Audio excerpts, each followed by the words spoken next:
माननीय केंद्रीय मंत्रीगण एवं 16 सहकारी बैंकों के जमाकर्ता साथियों, देवियों एवं सज्जनों, मैं आदरपूर्वक माननीय प्रधानमंत्री जी का स्वागत करता हूं। इस कार्यक्रम में सम्मिलित आप सभी महानुभावों का हार्दिक अभिनंदन भी करता हूं। आज हम बैंक जमाकर्ताओं के हित में सरकार द्वारा उठाए गए कदमों के बारे में जानकारी देने के लिए एकत्रित हुए हैं। आपको जानकारी होगी कि जब कोई बैंक कठिनाई में आ जाता है तो उस बैंक पर आरबीआई का प्रतिबंध लगाना आवश्यक हो जाता है। ऐसे बैंकों में पूर्व की व्यवस्था जो थी उसके अनुसार बैंकों के जमाकर्ताओं को अपनी जमा धनराशि में से मात्र 1 लाख रुपया तक की राशि होती थी और उस राशि को भी प्राप्त करने में कई मामले में 8 से 10 वर्ष लग जाता था। अब माननीय प्रधानमंत्री जी के निर्देशन में सरकार ने कानून में संशोधन कर जमाकर्ताओं की जो बीमित जमा राशि को 1 लाख रुपया से बढ़ाकर 5 लाख रुपया कर दिया है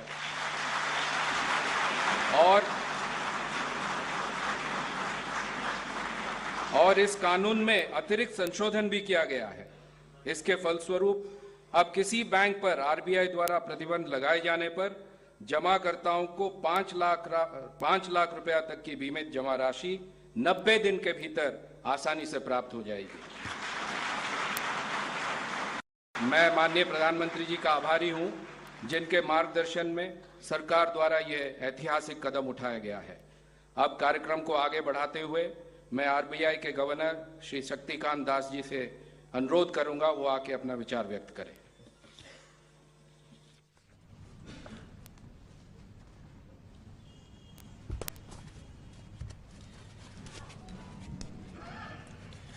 Honorable Prime Minister, Honorable Finance Minister, Honorable Ministers of State for Finance, Honorable Ministers and Ministers of State who are participating in this event from various locations, respected members of the audience who are presented here and the audience who are present in 16 different locations, depositors of various banks, ladies and gentlemen, it's my privilege to participate in this event today. And this is an important milestone in the evolution of protection of depositors in our country. In my remarks, I would like to highlight 4 points, and I shall be very brief. The first point is that the theme of today's event, Depositors First, is a very important theme, and in fact, that is the guiding philosophy, that is the guiding overarching philosophy of the Reserve Bank of India in all its actions and in all its policies so far as banks are concerned.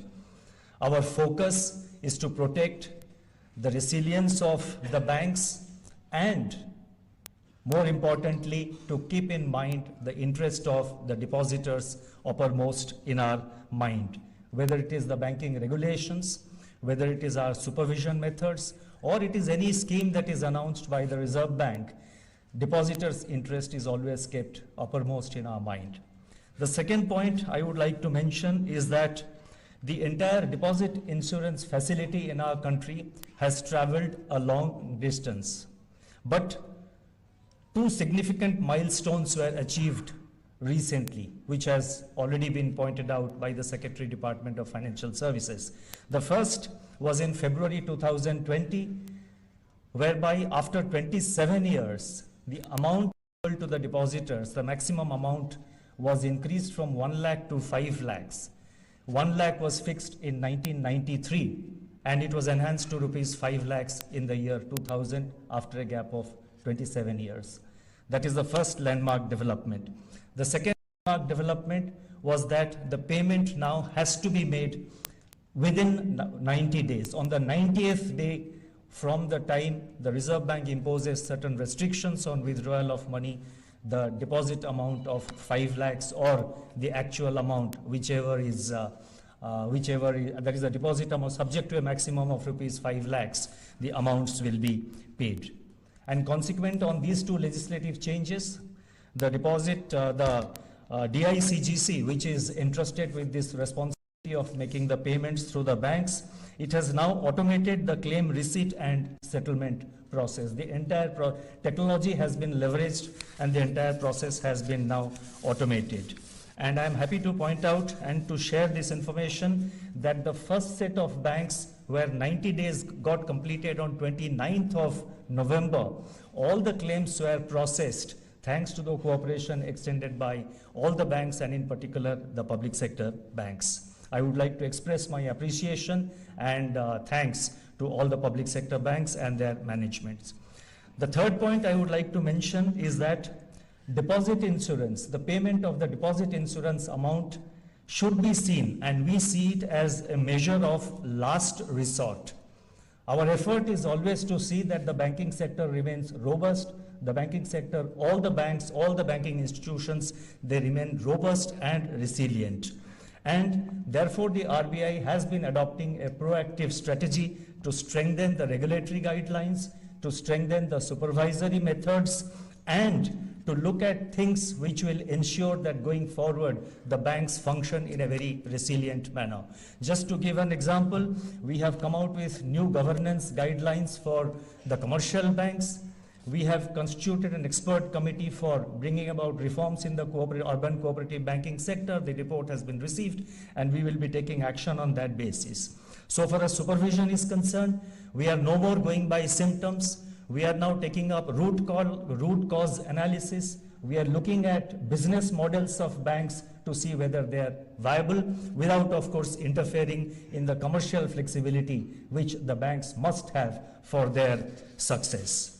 The fourth point that I would like to mention, that in all these, the depositors themselves also need to be very discerning. It's very important to keep in mind that higher returns or higher interest rates are usually, I repeat, are usually associated with higher risks. So just because a bank is offering higher interest, the depositors themselves should be very careful before putting in money while chasing such high returns, because usually our experience is that high returns, high interest rates are associated with higher risks. I am not generalizing. There are institutions which are offering higher interest rate and which are viable, but depositors should always be very careful.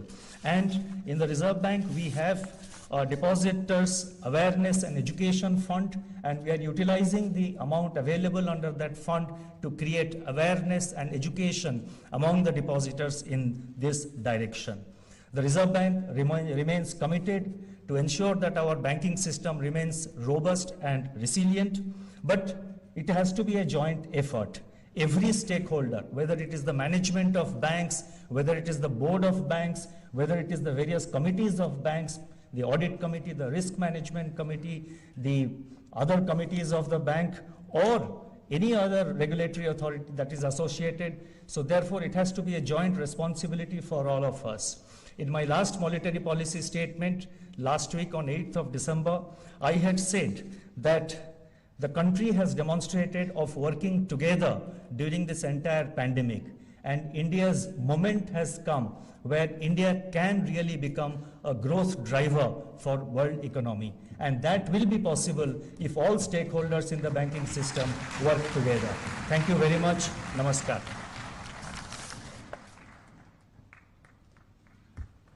मैं अब अनुरोध करना चाहूँगा माननीय वित्त मंत्री जी, कृपया आप मंच पर आएं और अपना संबोधन दें।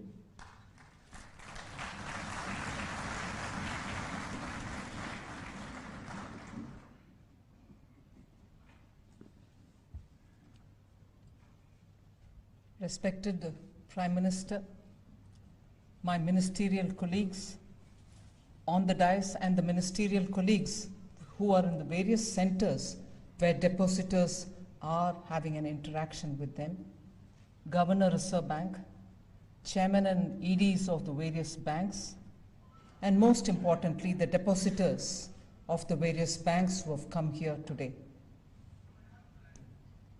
It is today a very important day, according to me, both from the point of view of the depositors and also for the banking history of this country. We have shown, under the leadership of Honorable Prime Minister, a commitment to the depositors. Depositors and their interest has been kept high on the agenda all through Prime Minister Modi's governance between 2014 and today. It is shown in various different forms. One was to restore the health of the banks through the 4R principles, where depositors' interests have been kept in mind, taxpayers' interest has been kept in mind, and as a result today, the public sector banks' health has so improved that today they are able to raise money on their own in the markets. It indicates that depositors and their monies are safe in all our banks. Equally, from 2019, when there has been a lot of distressed calls and voices of depositors whose monies were lying because there was a regulatory control on the banks and they were not allowed to take their monies back. Their own money couldn't be taken out of the banks by them. It could be for health-related expenditure, it could be for a function in their houses, or it could be for building one additional room in their houses. They could not take the monies back. So on the direction of Honorable Prime Minister, we made it possible in February 2020 budget to increase the insurance amount from 1 lakh to 5 lakhs. So that normal middle class households who've put their hard-earned savings in banks get their money in due time. There were cases of people who had waited, put their money in deposits and waited for 5 years, 6 years, 7 years and couldn't get the money back because either the bank had to be liquidated or some kind of amalgamation had to happen. So the wait for the depositor was for eternal, but banks had to wait for resolution to happen. So to get over that hitch, Honorable Prime Minister directed us, isn't there any other way in which you can give the hard-earned money back to the depositors?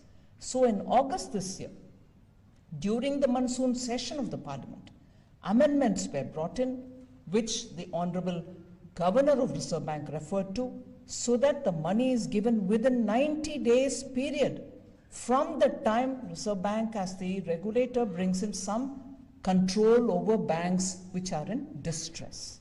And as a result, today we see banks which were put under restrictions have their depositors receiving 5 lakh each.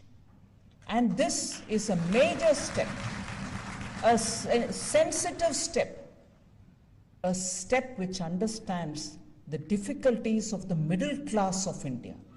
The difficulties of the middle class of India is what Prime Minister had responded to when he said increase the insurance. Then when he said it is now difficult in spite of the 5 lakhs being increased for people to get the money in time. So this in fact is the main driving point. But more importantly, I'd like to add, we did not deal with it in a prospective way.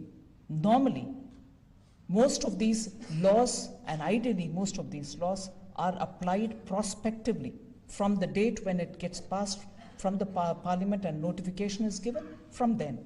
But here we saw that some of the banks were over years waiting for resolution, and depositors in those banks were also not getting relief. So exceptionally, this time we've made it applicable retrospectively so that people who have put their money and are waiting for 5-6 years will also get the benefit. So the customer has been kept in mind, the middle class hard-earned money has been kept in mind, and depositors' interest has been kept in mind, and that is why not only for those who have been effective from the day the law has been passed, but also earlier, those who have been waiting for their monies have all been included. One last word, the approach of this government under the guidance of Honorable Prime Minister has been sensitive to the needs of the middle class. You may think I'm saying something out of context here, but I will bring in the example of one of the projects launched by the government, sponsored by the government, the single window for affordable housing project called Swami. Today, again, because of the voices of distressed home buyers, all of whom had put their money in some projects so that they can have a house, and also took loans from the banks, were paying rents for their houses, ended up with neither the homes being given to them, but had to pay the EMI to the banks. For which, again, under the direction of the Prime Minister, sometime early 2020, we came up with a alternative investment fund mechanism which can fund these last mile completion for home buyers. I'm happy to say, Honorable Prime Minister, in this context, over 140,000 home buyers are getting their homes back because of that one single window project. And these middle class home buyers are across nearly 33 cities in this country. 243 such projects are coming to a conclusion because of the single window. All this only to summarize that the voices of the middle class are heard and the government is responsive. And I thank the Honorable Prime Minister for guidance and for the way in which these projects have found light of the day. And more importantly, for the Honorable Prime Minister for giving us time today to share this moment of depositors' concern being addressed. Thank you very much. Jai Hind.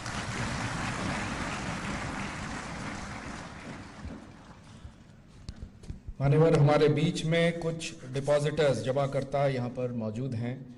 ये महाराष्ट्र, कर्नाटका, गुजरात एवं राजस्थान से यहाँ पधारे हैं और उनका विशेष अनुरोध है कि वो माननीय प्रधानमंत्री जी के कर कमलों से उनको एक प्रतीकात्मक चेक का भेंट हो तो वो गौरवान्वित होंगे। सर, आपके अनुमति से मैं उनको बुलाना चाहूँगा। सर, श्री मनोज कुमार उमापति मिश्रा, वो कृपया आए मंच पर। ये सिटी कोऑपरेटिव बैंक महाराष्ट्र में इनका खाता इनके पत्नी के नाम से, मिसेस रागिनी मनोज कुमार मिश्रा जी।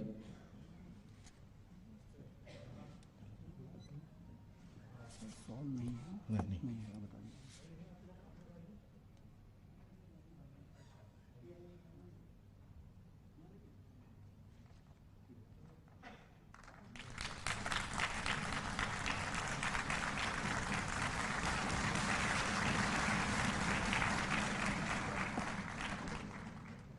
अब मैं अनुरोध करना चाहूँगा श्रीमती सुहास नवार जी से। इनका भी खाता सिटी कोऑपरेटिव बैंक महाराष्ट्र में है।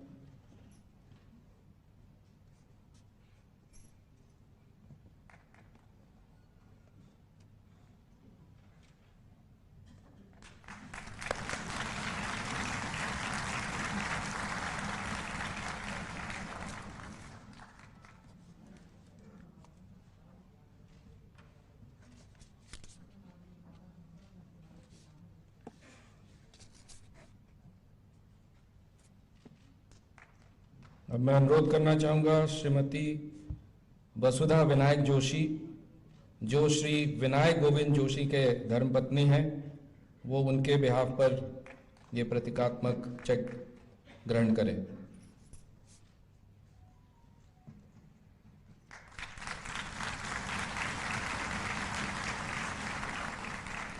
इसके बाद मैं अनुरोध करूँगा श्री अर्जुन रामदास जाधव, इनका मंथा कोऑपरेटिव बैंक महाराष्ट्र में खाता था, वो कृपया मंच पर आएं।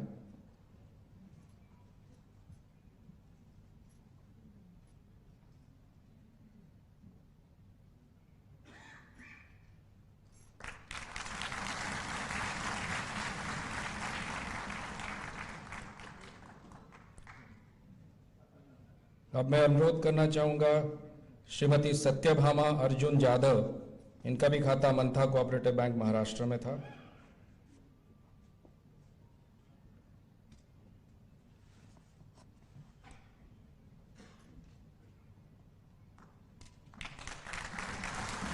इसके बाद मैं अनुरोध करूंगा श्री कृष्ण भगवान दास, इनका खाता गुरु राघवेंद्र कोऑपरेटिव बैंक कर्नाटका में खाता था, वो कृपया मंच पर आए।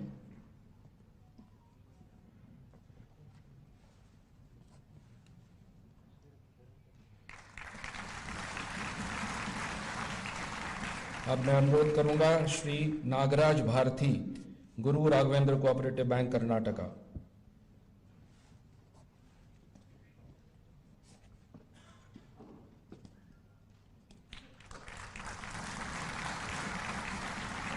अगला डिपॉजिटर हमारे श्रीमती इंद्राणी एन, ये भी गुरु राघवेंद्र कोऑपरेटिव बैंक कर्नाटका में इनकी खाता थी।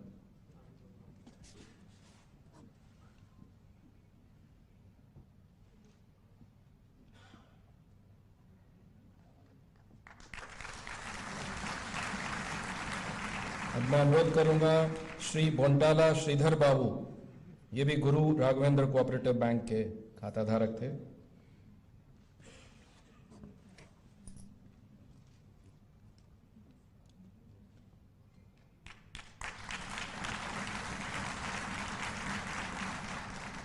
अब मैं अनुरोध करूंगा श्री किरण चंद, ये इनकी पत्नी का खाता है, मिसेस कोमल किरण चंद सिपानी, ये कपोल कोऑपरेटिव बैंक गुजरात से हैं, इनकी खाता वहीं थी।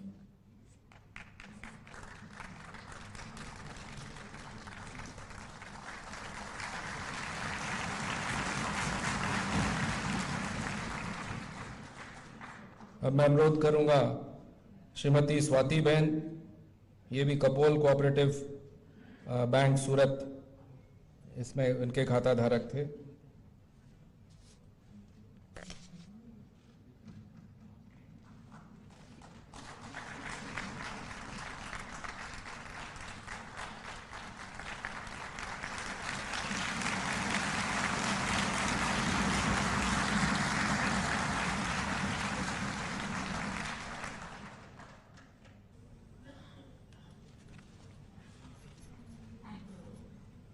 अब मैं अनुरोध करूंगा माननीय प्रधानमंत्री जी से कृपया हमें संबोधित करने का कृपा करें।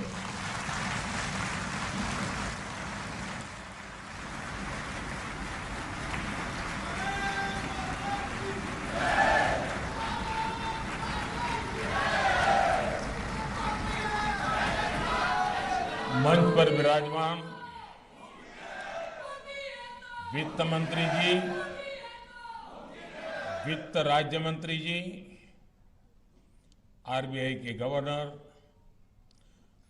नाबार्ड के chairman, deposit insurance and credit guarantee corporation और देश के विशाल बैंकिंग समूहों के सभी अधिकारीगण, अलग अलग राज्यों में अनेक स्थानों पर उपस्थित मंत्रिपरिषद के मेरे साथी, वहां के सांसद, विधायक और वहां रहने वाले सारे डिपॉजिटर्स, हमारे सभी जमाकर्ता भाई और बहनों, आज देश के लिए, बैंकिंग सेक्टर के लिए और देश के करोड़ों बैंक अकाउंट होल्डर्स के लिए बहुत ही महत्वपूर्ण दिन है। दशकों से चली आ रही एक बड़ी समस्या का कैसे समाधान निकाला गया है, आज का दिन उसका साक्षी बना है। आज के आयोजन का जो नाम दिया गया है, उसमें डिपॉजिटर्स फर्स्ट, जमाकर्ता सबसे पहले की भावना को सबसे पहले रखना और इसे और सटीक बना रहा है। बीते कुछ दिनों में 1 लाख से ज्यादा डिपॉजिटर्स को बरसों से फंसा हुआ उनका पैसा उनके खाते में जमा हो गया है और ये राशि करीब करीब 1300 करोड़ रुपए से भी ज्यादा है। अभी आज यहां इस कार्यक्रम में और इसके बाद भी 3 लाख और ऐसे डिपॉजिटर्स को बैंकों में फंसा उनका पैसा उनके खाते में जमा होने वाला है, पैसा उनको मिलने वाला है। ये अपने आप में छोटी बात नहीं है।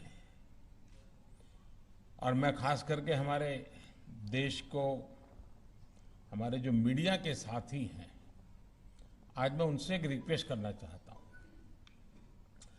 और मेरा अनुभव है, जब स्वच्छता अभियान चला रहा था, मैंने मीडिया के मित्रों को रिक्वेस्ट की, आज भी उसको वो बराबर मेरी मदद कर रहे हैं।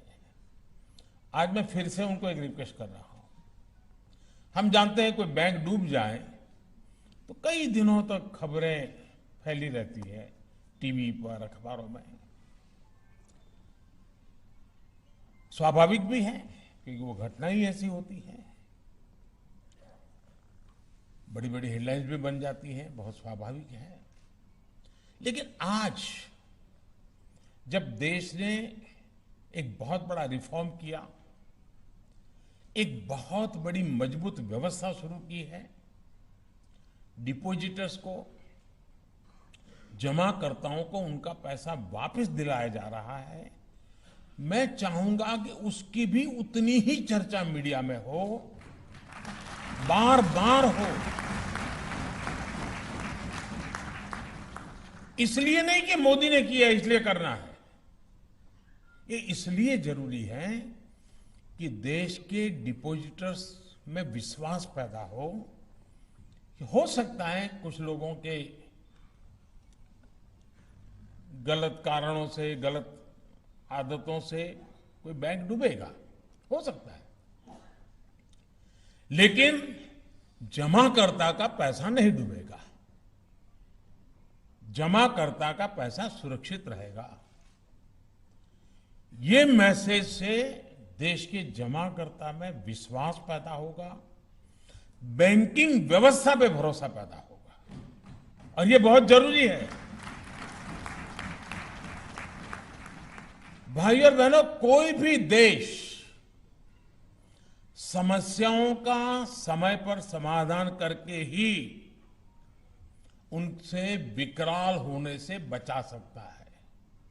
लेकिन हम भली भांति जानते हैं, वर्षों तक हमारे यहां एक ही प्रवृत्ति रही कि भाई समस्या है, टाल दो, दरी के नीचे डाल दो। आज का नया भारत समस्या के समाधान पर जोर लगाता है। आज भारत समस्याओं को टालता नहीं है।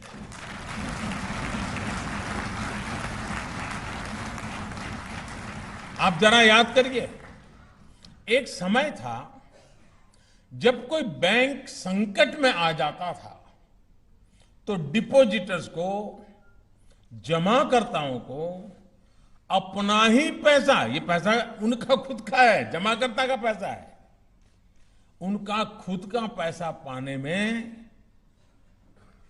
नाकों दम निकल जाता था। कितनी परेशानी उठानी पड़ती थी, और चारों तरफ जैसे हाहाकार मच जाता था। और ये बहुत स्वाभाविक भी था।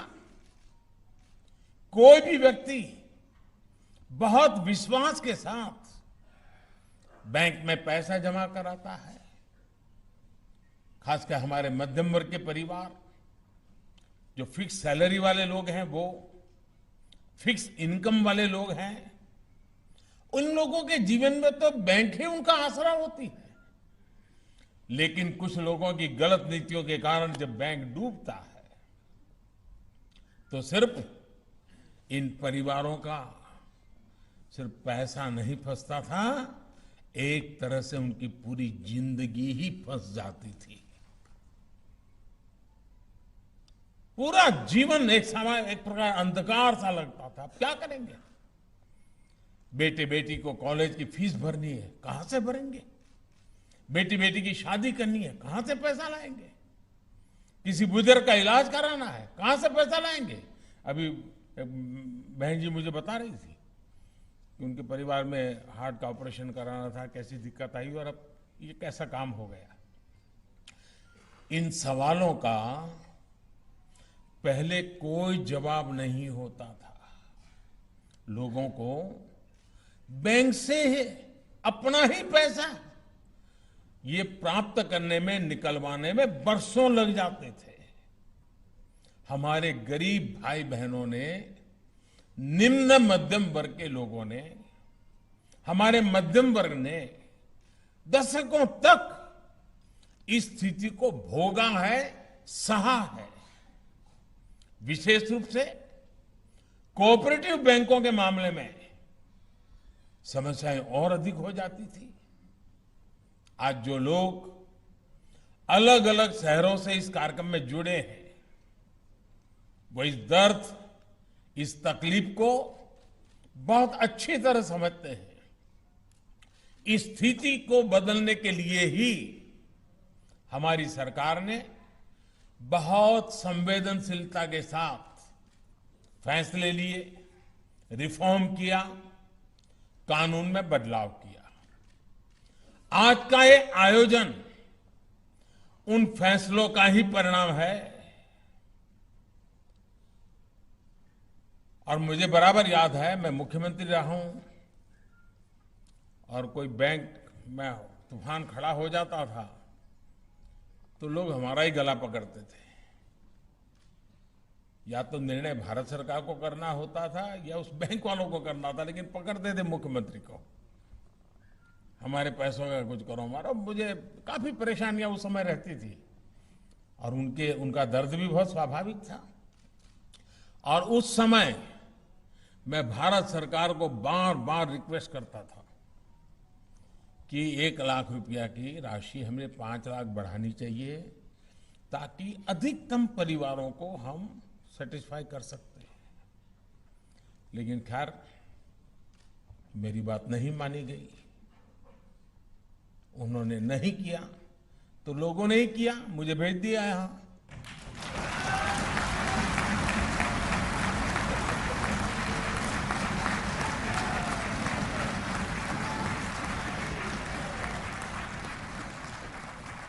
मैंने कर भी दिया। साथियों, हमारे देश में बैंक डिपॉजिटर्स के लिए इंश्योरेंस की व्यवस्था 60 के दशक में बनाई गई थी, यानी उसको भी करीब 60 साल हो गए। पहले बैंक में जमा रकम में सिर्फ 50,000 रुपये तक की राशि पर ही गारंटी थी। फिर इसे बढ़ाकर 1 लाख रुपया कर दिया गया था। यानी अगर बैंक में डूबा जो डिपॉजिटर्स के पैसे जमाकर्ताओं को 1 लाख रुपया तक तो मिलता था, लेकिन वो भी गारंटी नहीं कब मिलेगा, 8-8, 10-10 साल तक वो मामला लटका रहता था। कोई समय सीमा नहीं थी।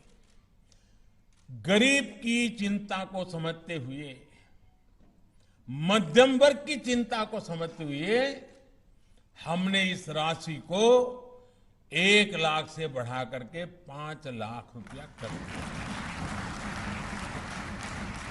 यानी आज की तारीख में कोई भी बैंक संकट में आता है तो डिपॉजिटर्स को, जमाकर्ताओं को 5 लाख रुपये तक तो जरूर वापस मिलेगा। और इस व्यवस्था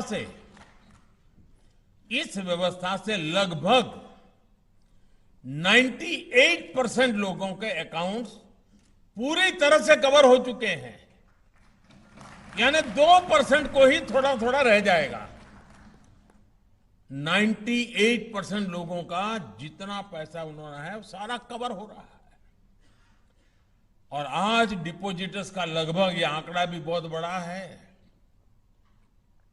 आजादी का 75 साल चल रहे हैं, अमृत महोत्सव चल रहा है।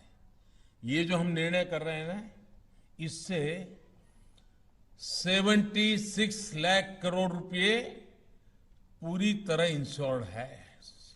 76 लाख करोड़ रुपया, इतना व्यापक सुरक्षा कवच तो विकसित देशों में भी नहीं है। साथियों, कानून में संशोधन करके, रिफॉर्म करके एक और समस्या का समाधान करने की कोशिश की है। पहले जहां पैसा वापसी की कोई समय सीमा नहीं थी, अब हमारी सरकार ने इसे 90 डेज, 90 दिन, यानी कि 3 महीने के भीतर ये करना ही होगा, ये कानूनन तय कर लिया। यानी हमने ही सारे बंधन हम पर डाले हैं, क्योंकि इस देश के सामान्य मानव, इस देश के मध्यम वर्ग की, इस देश के गरीब की हमें चिंता है। इसका मतलब यह हुआ कि अगर बैंक वीक हो जाती है, बैंक अगर डूबने की स्थिति में भी है, तो 90 दिन के भीतर जमाकर्ता को उनका पैसा वापस मिल जाएगा। मुझे खुशी है कि कानून में संशोधन के 90 दिन के भीतर ही हजारों डिपॉजिटर्स के क्लेम सेटल भी किए जा चुके हैं। साथियों, हम सब बड़े बड़े विद्वान, बुद्धिमान, अर्थशास्त्री जो बात को अपने अपने तरीके से बताते हैं, मैं अपनी सीधी सादी भाषा में बताता हूं। हर कोई देश प्रगति चाहता है, हर देश विकास चाहता है, लेकिन ये बात हमें याद रखनी होगी कि देश की समृद्धि में बैंकों की बड़ी भूमिका है।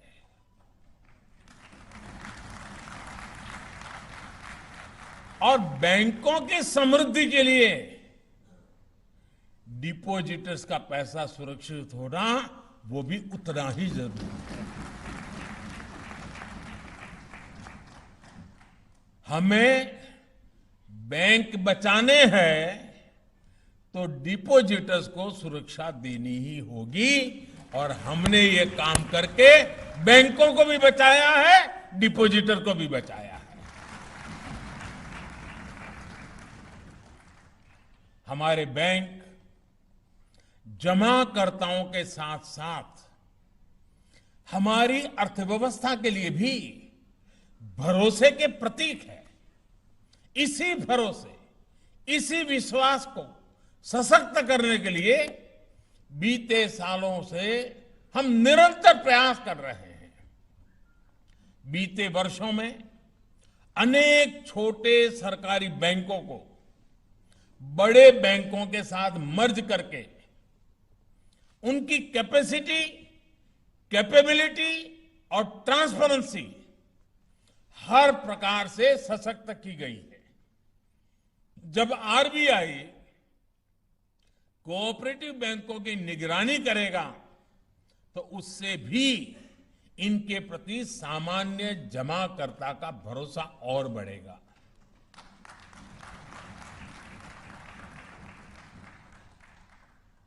हमने कोऑपरेटिव की एक नई व्यवस्था की है, नई मिनिस्ट्री बनाई है। इसके पीछे भी कोऑपरेटिव संस्थाओं को ताकतवर बनाने का इरादा है। कोऑपरेटिव मिनिस्ट्री के रूप में विशेष व्यवस्था बनने से भी कोऑपरेटिव बैंक अधिक सशक्त होने वाले हैं। साथियों, दशक तक देश में यह धारणा बन गई थी कि बैंक सिर्फ ज्यादा पैसे वालों के लिए होता है। ये अमीरों की ही का घराना है ऐसा लगता था। जिसके पास अधिक पैसा है वही जमा करता है, जिसके पास बड़ा बिजनेस है उसी को जल्दी और ज्यादा लोन मिलता है। ये भी मान लिया गया था कि पेंशन और बीमा जैसी सुविधाएं भी उसी के लिए हैं जिसके पास पैसे हैं, धनी है। दुनिया के सबसे बड़े लोकतंत्र के लिए ये ठीक नहीं है। न ये व्यवस्था ठीक है, न ये सोच ठीक है। और इसको बदलने के लिए भी हम निरंतर प्रयास कर रहे हैं। आज किसान, छोटे दुकानदार, खेत मजदूर, कंस्ट्रक्शन और घरों में काम करने वाले श्रमिक साथियों को भी पेंशन की सुविधा से जोड़ा जा रहा है। आज देश के करोड़ों गरीबों को 2-2 लाख के दुर्घटना और जीवन बीमा के सुरक्षा कवच की सुविधा मिली है। पीएम जीवन ज्योति बीमा योजना और पीएम सुरक्षा बीमा योजना के तहत लगभग 37 करोड़ देशवासी इस सुरक्षा कवच के दायरे में आ चुके हैं। यानी एक प्रकार से अब जाकर देश के फाइनेंशियल सेक्टर का, देश के बैंकिंग सेक्टर का सही मायने में लोकतांत्रिकरण हुआ है। साथियों, हमारे यहां समस्या सिर्फ बैंक अकाउंट की ही नहीं थी, बल्कि दूर सुदूर तक गांवों में बैंकिंग सेवाएं पहुंचाने की भी थी। आज देश के करीब करीब हर गांव में 5 किलोमीटर के दायरे में बैंक ब्रांच या बैंकिंग कॉरेस्पॉन्डेंट की सुविधा पहुंच चुकी है।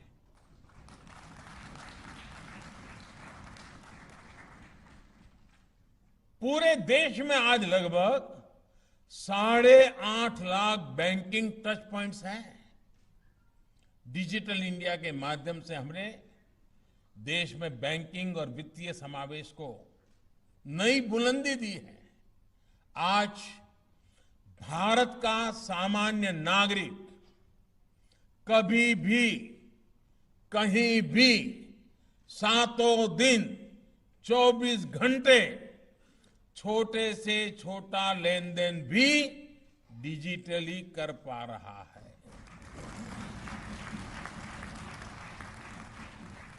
कुछ साल पहले तक इस बारे में सोचना तो दूर, भारत के सामर्थ्य पर अविश्वास करने वाले लोग इस बात का मजाक उड़ाया करते थे।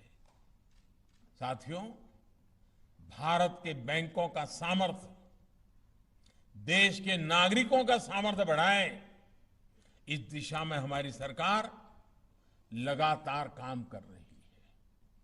क्या कभी किसी ने सोचा था कि रेहड़ी, ठेले, फेरी पटरी वालों को भी, स्ट्रीट वेंडर्स को भी बैंक से ऋण मिल सकता है? न उसने कभी सोचा, न हम भी सोच सकते हैं।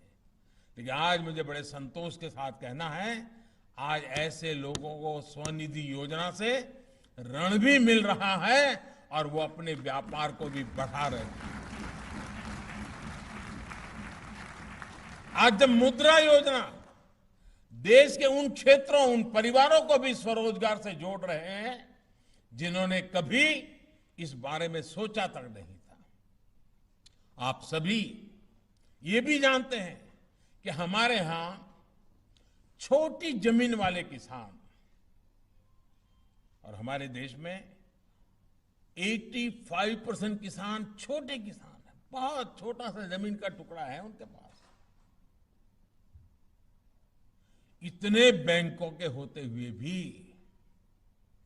हमारा छोटा किसान बाजार से किसी तीसरे से महंगे ब्याज पर ऋण लेने के लिए मजबूर था। हमने ऐसे करोड़ों छोटे किसानों को भी किसान क्रेडिट कार्ड की सुविधा से जोड़ा और इसका दायरा पशुपालक और मछुआरों तक हमने बढ़ा दिया है। आज बैंकों से मिला लाखों करोड़ रुपए का आसान और सस्ता ऋण इन साथियों का जीवन आसान बना रहा है। साथियों, अधिक से अधिक देशवासियों को बैंकों से जोड़ना हो, बैंक लोन आसानी से सुलभ कराना हो, डिजिटल बैंकिंग, डिजिटल पेमेंट्स का तेजी से विस्तार करना हो, ऐसे अनेक सुधार हैं जिन्होंने 100 साल की सबसे बड़ी आपदा में भी भारत के बैंकिंग सिस्टम को सुचारू रूप से चलाने में मदद की है।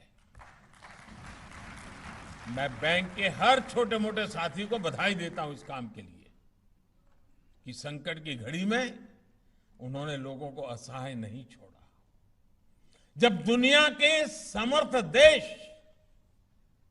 अपने नागरिकों तक मदद पहुंचाने में संघर्ष कर रहे थे, तब भारत ने तेज गति से देश के करीब करीब हर वर्ग तक सीधी मदद पहुंचाई। देश के बैंकिंग सेक्टर में जो सामर्थ्य बीते सालों में हमने विकसित किया है, उसी आत्मविश्वास के कारण देशवासियों का जीवन बचाने के लिए सरकार बड़े फैसले ले पाई।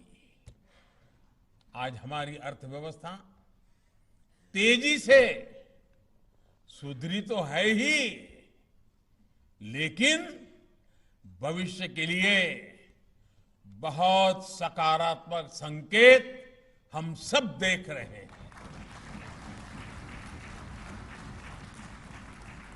भाई और बहनों, फाइनेंशियल इंक्लूजन और ease of access to credit का सबसे बड़ा लाभ अगर हुआ है तो हमारी बहनों को हुआ है, हमारी माताओं को, हमारी बेटियों को हुआ है।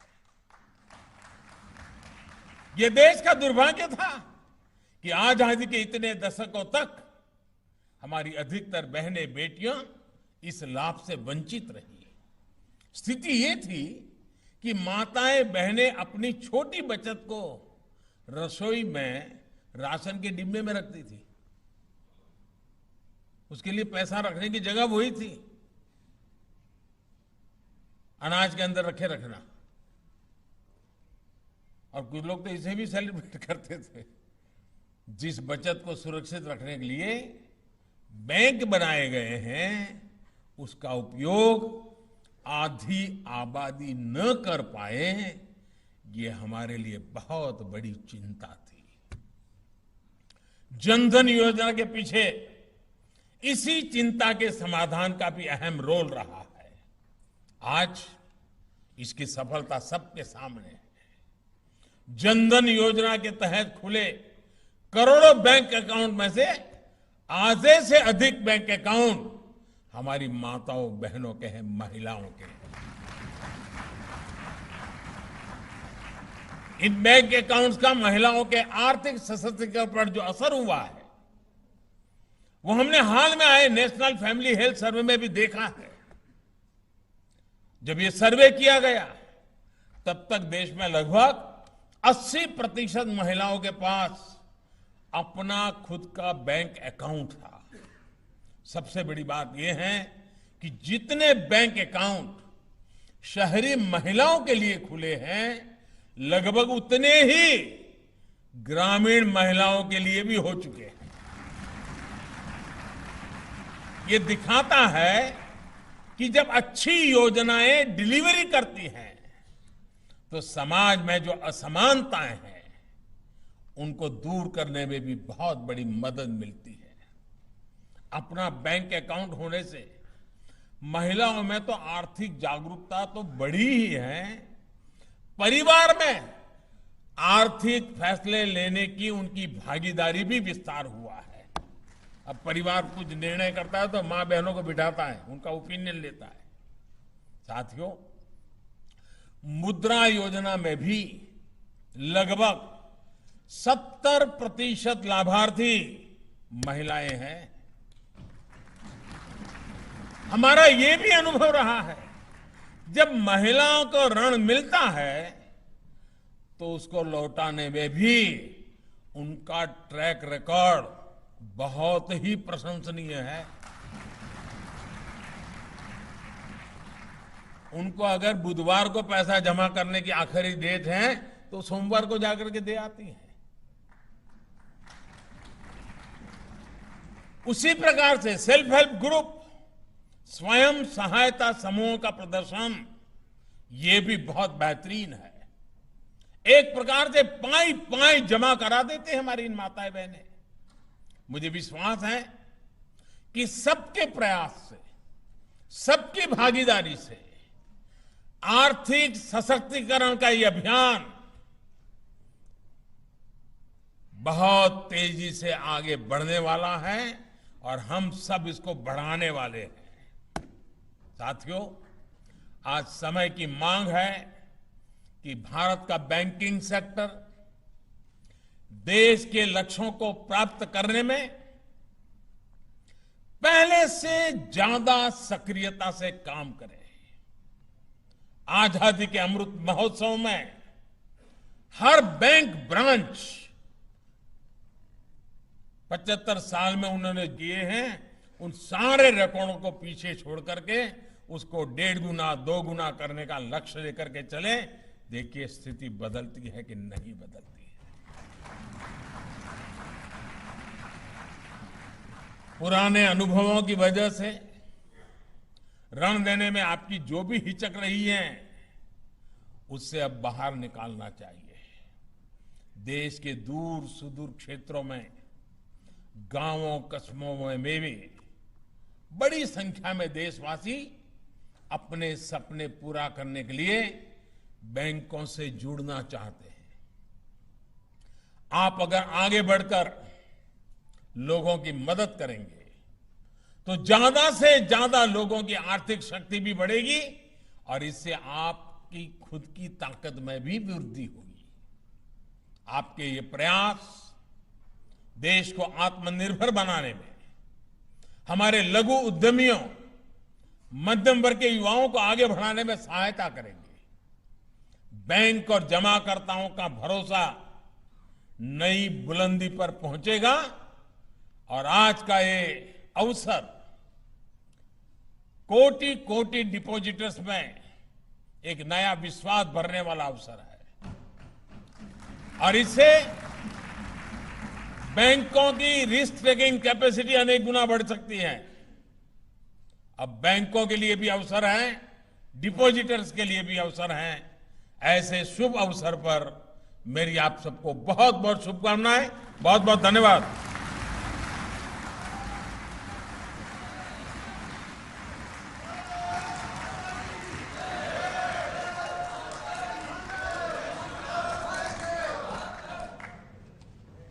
माननीय प्रधानमंत्री जी का बहुत बहुत आभार व्यक्त करना चाहूँगा और उनका जो आशीर्वचन मिला है, मैं समझता हूँ कि बैंकर्स यहाँ पर